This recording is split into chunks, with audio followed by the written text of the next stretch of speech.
Wanneer jy in Mei maand deur die Vrystaat ry, tref dit jou. Die pad is vol voertuie, veral rondom Botawil, en die lug is vol verwagting, want dis Nampo week. Boere, gesinne, kundiges, dromers, kom van heinde en ver om deel te wees van die grootste landbouskou in die suidelike halfrond.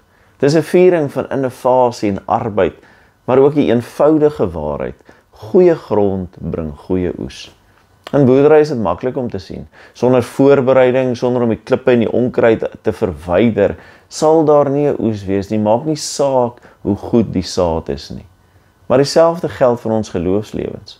Die Here vertel in Markus 4 van die saaier wat saad saai. Van daardie saad val tussen die klippe, die dorings en op die pad, maar sommige val in die goeie grond. En daardie saad bring 'n oes, 30, 60, 100voudig. En daardie wat in die goeie grond gesaai is, hulle is die wat die woord hoor, dit aanneem en vrug dra. Markus 4 vers 20. Franse landboukundige het eendag vertel van 'n ouer man wat jarelang dieselfde dag elke lente gaan ploeg en plant het op 'n grond wat almal afgeskryf het. En tog met tyd het juist daardie grond die grootste oes gelewer. En so is dit met ons harte. Johannes Calvin sê, God open die skool van die hemel vir ons, maar ons harte is die plek waar dit moet wortel skiet. Dalk voel jy soms of jou hart dor of klipperig is. Maar die Here is besig om te werk, getrou, geduldig en stadig. Hy roep ons om saam met hom te werk in die grond van ons lewens. En daar's 3 woorde wat ons kan help. Herbesin. Dink weer na oor waar jy geestelik is, hoe jou hart lyk, want wat jy saai is wat jy maai. Herbevestig.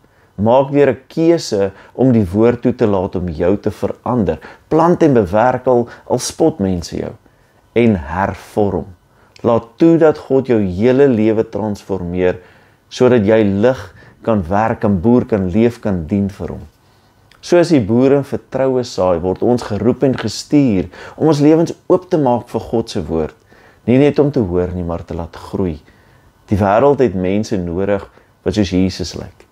Kom ek en jy word die oes wat gelewer word verander. Here, maak my hart sag en oop vir u woord. Verwyder die dorings en die klippe en laat die saad van u waarheid diep wortel skiet. Laat ek vrug dra, nie in my eie eer nie, maar tot u koninkryk se uitbreiding. Want u is die bron van die lewe. U is ons lig en waarheid. U is die land se vaste rus. U is ons hoop en veiligheid. O Here, ons kom om u te loof en te dien. U het ons geroep en ons geken. Amen.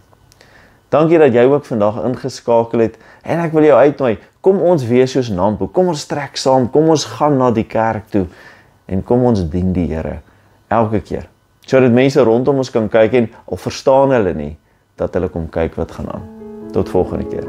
Totsiens.